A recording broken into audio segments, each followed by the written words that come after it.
Hello, everybody. Welcome back and good evening. I hope you are all having a happy Thursday so far. As you can see here, I am live, and joining me today is Jazzlyn. Hello. She is one of our interns with us at UIC. She is from UIC, and she's interning with us at Chicago Area Project. So we're going to learn a little bit more about her today, about her interests and passions for social work, as well as her goals and aspirations, career goals, and things like that. So before we get into that, we're going to show some flyers. These flyers have been created by Jazzlyn, and we kind of worked on them together just for last month on the 10th was National Mental Health Awareness Day. So this first flyer here, if we can get that back on the screen, is on tips for well-being. So we have 1 is getting enough rest, 2, going out in nature, 3, practicing self-reflection, 4 is make meaningful connections, stay active and hydrate. The next one is practice meditation, take up a hobby, and finding healthy snack alternatives.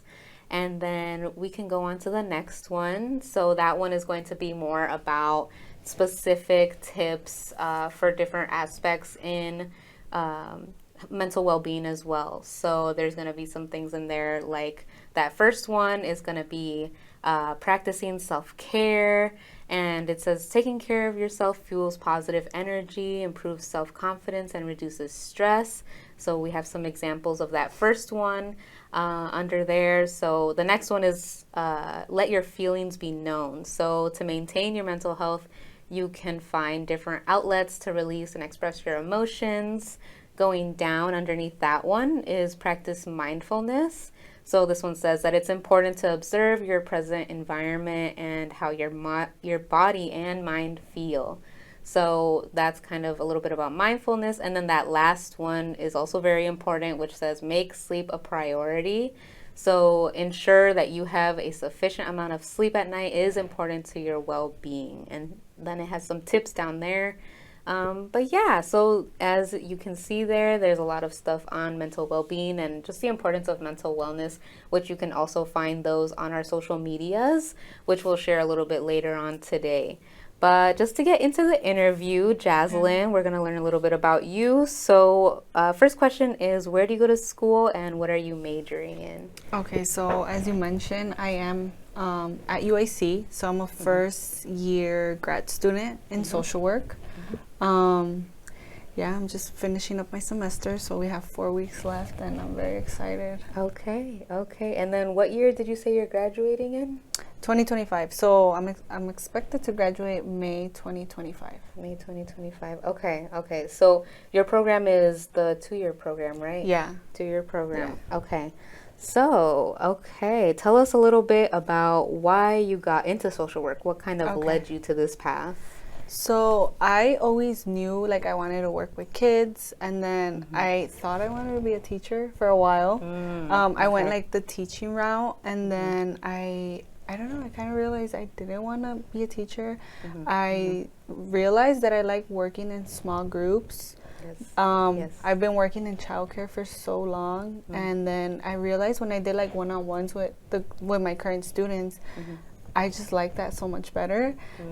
So then I went, into like the social work route, and then something else that influenced me into going into social work was I have a younger brother who we seeked out like a lot of services for him. And then I feel like I was always like honing into his therapy sessions, and then I just really liked the work the therapist did. And then like just seeing him evolve, because we started he's currently 15. We started like services for him when he was like maybe like 2. Wow. So like just to see him progress as time went on, like it just made me like fall in love with the work that the therapist did. And because we had like a positive experience with all like the work, like all the therapists, I don't know, it like made me want to give back goodness, because we received a lot of goodness. And then my brother's like thriving now, like he's like, I don't know, like he's just evolved like so much. And I think that's so interesting that you said that you wanted to be a teacher first. Yeah. I don't think I knew that, but I feel like you hear that a lot with social workers, right? Yeah. Because I also was in that same boat too. I was like, oh yeah, I want to be a teacher first, and then I don't know if you've ever met with any teachers, like while you were, if you ever observed in classrooms and stuff. Have you done anything like that? Actually, I think like right now, in my cohort, there's like 3 teachers who were teaching for like X amount of years. Okay. And now they went back to school and they're trying to obtain a social work degree.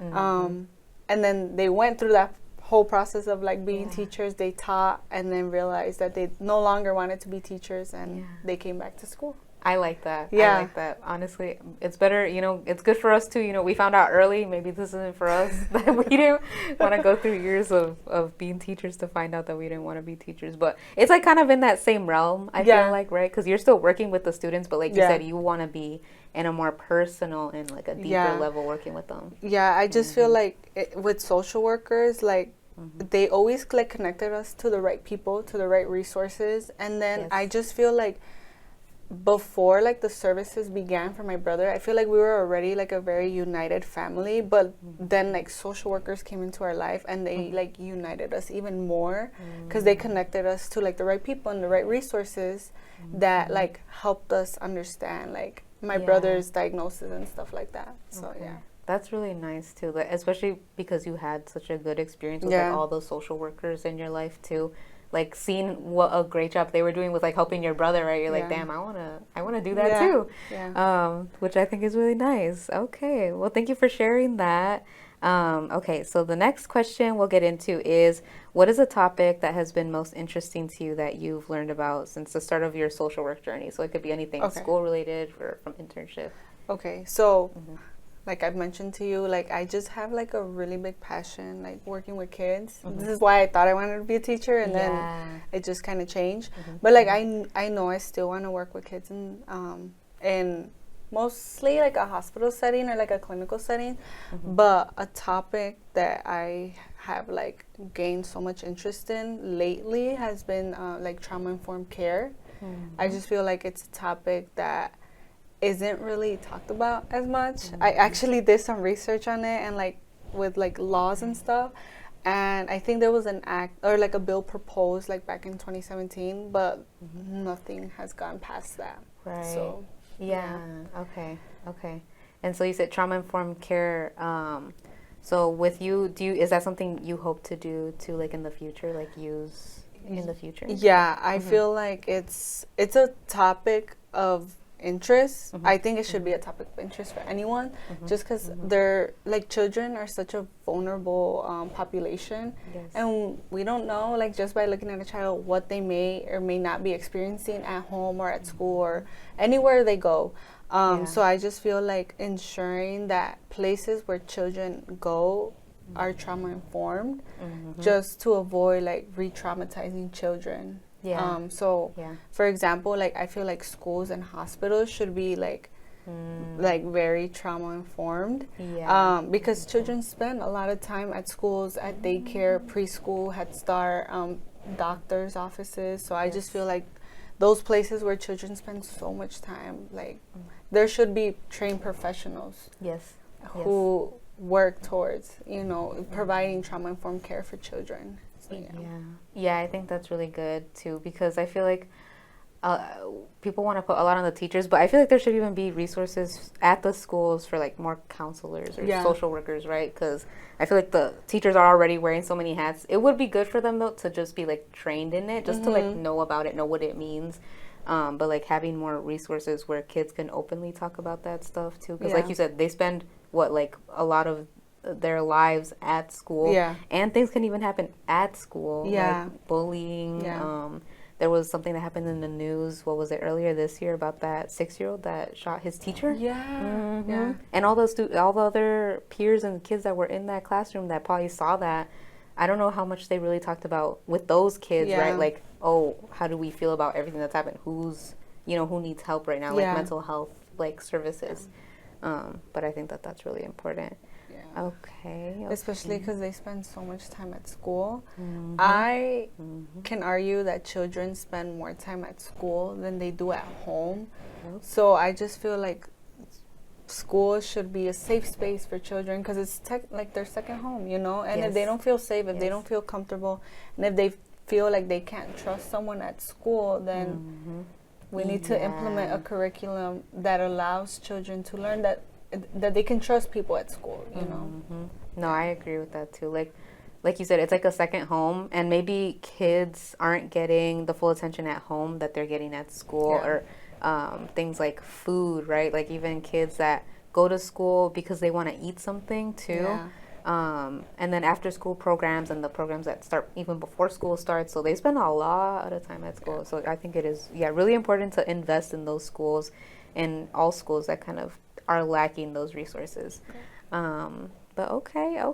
Let's see. We're going to get, I guess, a little bit more specific into those mental health flyers that you were working on, and just discussing mental health in general. So I guess from those tips in that flyer, or any other tips that you can think about, what is one that you follow or that you want to start implementing in your life? I think practicing like self-care and like prioritizing myself.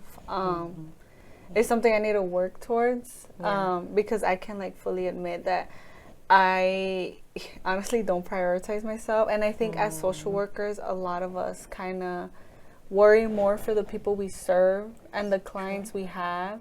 And we may tend to forget about ourselves in a way. And I've been like telling myself, like, in order to help, I need to help myself first. So I know I need to work towards like practicing like self-care and prioritizing myself first. But yeah, that's something I'm very, very guilty of. No, I feel I can agree with you on that too. I feel like that's still something I'm working on too, and I feel like a lot of people can relate to that. There was that one thing, like a quote or something that I've seen like on social media, and also Lakita, our coworker, has said this to us too, about how you can't pour from an empty glass. And I don't know if you've seen those videos of people giving the visuals, right? So it's like the mom, but you could also apply that social workers have a full glass of water, and then the empty glasses are your clients. You start pouring from your glass onto all the clients, and then you don't have anything left. So then they can't get anything more because, you know, like you said, you're not prioritizing yourself, and you want to work to, you know, just implement self-care in general in your life, because if you're not mentally okay, it'll be hard for us to focus on our clients. But I like that. And I feel like for me, from that flyer that we were working on, one of the things that came up for me was about mindfulness. I feel like that's something too that is really important to think about too, because sometimes a lot of people, and maybe sometimes people will experience it like throughout their life, it's just like they're going through life on autopilot, you know, literally just like going through their day, eating, showering, doing what they need to do to stay alive and take care of the basic needs. But then what's like the things that we need to do to feel more fulfilled, or just like, you know, deepen our minds and just like think about more things in like just how complex life is and everything.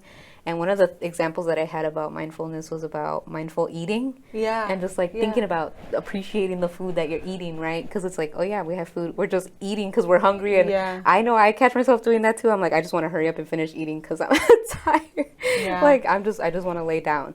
But then it's like, I know I need to, you know, take the time, appreciate. I just cooked food for myself, you know, like I should be grateful for that, and that I was able to do that for myself. And that's taking care of yourself too, right? That's kind of self-care, I feel like, is being able to feed yourself and give yourself nutritious food. I know one of the things you have brought up to me before too is that you work out. That's self-care for sure. I feel like, I feel like I never saw it that way, because for me, I see the gym or like working out, running and stuff like that as like a stress reducer. Like I when I feel like very stressed or like tense, like I go to the gym, and I think like many people would be like, oh my God, like how does that de-stress you? But I just feel like releasing a lot of energy at the gym helps me kind of like refresh and like just come back home to do homework with like a clear mind. Or like the next day, like I have like a good rest after the gym, and then I'm ready to like tackle the next day, you know. But I never saw it as like, you know, self-care. But okay, good to know that I'm practicing some self-care. I was gonna say, I'm like, if she doesn't bring it up, I'm gonna tell her, because exercise really is self-care. And I feel like that also goes with like even if you don't go to the gym, but even like taking walks Yeah. or doing things like that too, because that's like one of those tips about exposing yourself to nature. Yeah. Right, because you get to see like all the animals, the birds, the squirrels, whatever. Like sometimes I'll catch myself and I'll see like a cardinal and I'm like, Yeah. or a blue. I saw a blue jay the other day. I was like, dang, those are like living in this area. I thought that was so cool. But like doing stuff like that, I feel like even improves your mood when you're on your way Yeah. to work or school Yeah. if you're feeling stressed about something. But yeah, definitely that is something that's really important for people to just like be mindful of things maybe you're already doing, you don't realize is self-care, or just thinking about things you can start to do in your life to do start self-care. Okay, well, I guess we kind of talked a little bit about why it's important to implement self-care. Do you have any more thoughts on like why it's important, the importance of self-care? I just feel like it's always gonna make you feel good. It's always gonna make you, if you feel good, you'll be a better person. I just feel like when you're like very overwhelmed and you don't practice self-care, like like you said, you can't help others. Yeah. Really. And honestly, like for me, what's it called? In my life, like I just feel like being the oldest of four, I've been practicing like these social work skills from like day one, making sure my siblings are okay, making like being the oldest is like such a big role, and I feel like that's where it kind of started too, like just making sure everyone's okay before myself. But like now I know that I'm going into like a very tough like field, and like you said, we have to take care of ourselves to be able to take care of others. So I will be practicing self-care. Yeah, I will. Yeah, and I think I do like to what you were saying about like practicing self-care makes you a better person, like something along those lines, because I feel like when people are very stressed all the time, they have things going on in their lives. Sometimes people don't do it intentionally, but they may like take it out on other people. They may take it out on themselves too, right? Like self-harm and other things like that. But they may not realize that those are unhealthy, like coping mechanisms, right? Like releasing their stress by yelling at a loved one or yelling at someone else, or just being like passive aggressive. Like those things like that can create an unhealthy mindset. So them taking that first step to realize like, hey, I don't want to keep doing this. Like, let me do something else, right? Like redirect it to something healthier. So that's why we made, we had those flyers. We made those flyers. Hopefully some of those tips are helpful. And some things to think about for you guys to kind of look into self-care and easy things you can do to start, right? They're not too, like, it's going to cost you a lot of money. Like therapy, for example, might be something that for some people, maybe they can't afford it. But doing other little things throughout the day that is like low cost or free, like nature walks, things like that, is really important. But yeah, going on to the next question, what are your thoughts on mental health in the Latinx/Hispanic community? Oh, okay. Since we both grew up in that. Yeah, I think there's two big point of views. I feel like I can speak from personal experience. As I said, like my family and I, we did like have, like we grew up with like therapists and stuff like that. My parents were very like gratefully very open to therapy, all types of therapy. So it wasn't something that was stigmatized at home. That's good, for us, like I feel like our well-being was very important to our parents. So they never like had anything negative to say about therapy. So I'm grateful for that because it was normalized growing up. It's something I would like to pass down to like my future children. But then like there's like the other side. A lot of our community like stigmatize mental health and like therapy in general, and it's like viewed negatively. Right. Yeah. Right. Like they like viewed negatively, and then also like a taboo, like, oh, they said the words like therapy. Why are you getting therapy? Like if a child comes up to their parents and like, oh yeah, I started therapy, they're like, what did we do to you? That they get very defensive, I feel like, right? Like, I feel like and I think I can like broadly speak about like our Mexican culture. I just feel like in some households you grow up with tough love, and I feel like it's like say you're feeling down one day. I'm just speaking like broadly. I never experienced this, but I just can imagine like a child going home and telling their parents like I had a bad day, or like or I felt today, and then like that fall made my whole day bad. They kind of just like toughen you up and just say, oh, it's okay, like are you hurt right now? You're not hurt, it's okay, you'll have a better day tomorrow. But I feel like they don't go deep enough to like what made it a bad day, you know. And I feel like it's until like that child or adult or like whatever gets to a breaking point where they have no other choice than like, to accept like that mental health is important. You know, because I just feel like in our culture it's like, you're okay, you'll be okay, tomorrow's a new day, you know.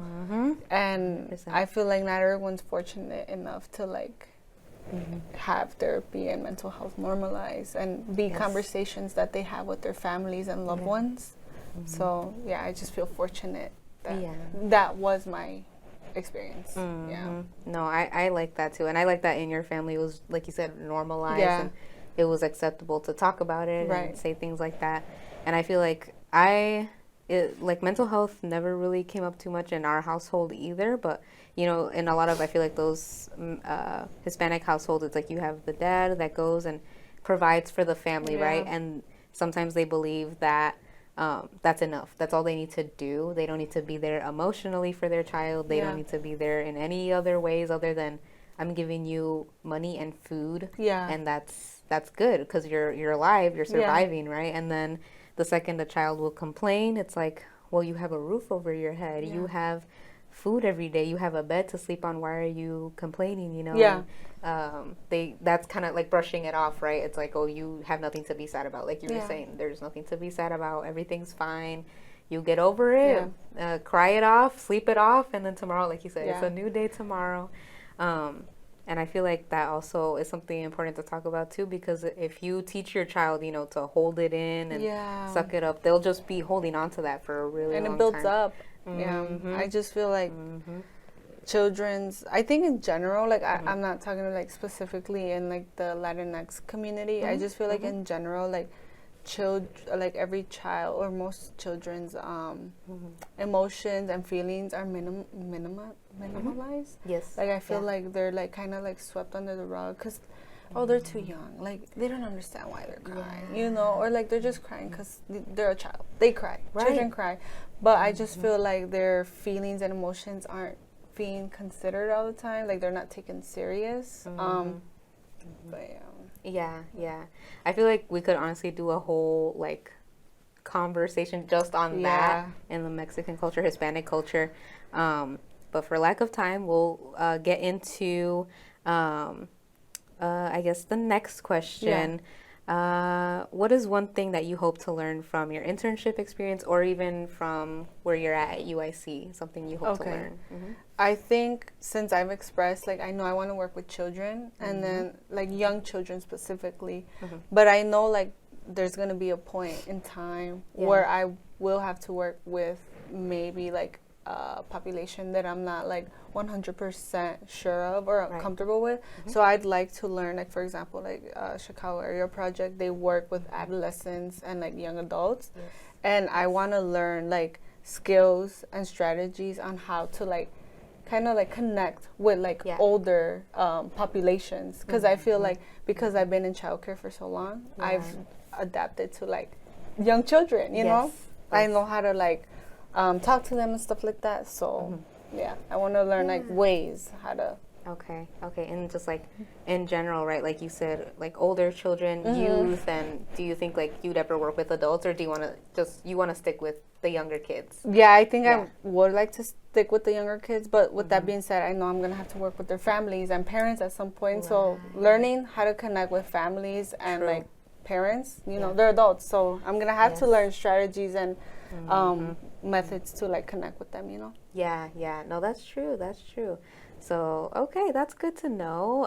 Okay, one thing, well, I guess we'll start wrapping it up now since we don't want to go over, but thank you for sharing, you know, a lot of stuff that got you into the social work world, your passions. It's really nice to see that you kind of had that normalized in your family and then you pass that on to other generations, you know, and hopefully that's what we see within our culture too, just in general, Latinx community, Hispanic community, and other communities too, right, where it's stigmatized.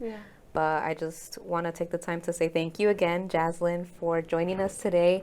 Maybe in the future, later on, we'll see where things take us. Yeah. Maybe we'll have you come back. That would be really nice. So, yeah, I guess some housekeeping stuff before we wrap up. My next show will be at the end of November, I believe. It's already the beginning. It's November, so we're going to see you all towards the end. We hope you all have a good rest of your evening, and thank you all for joining us today. Bye.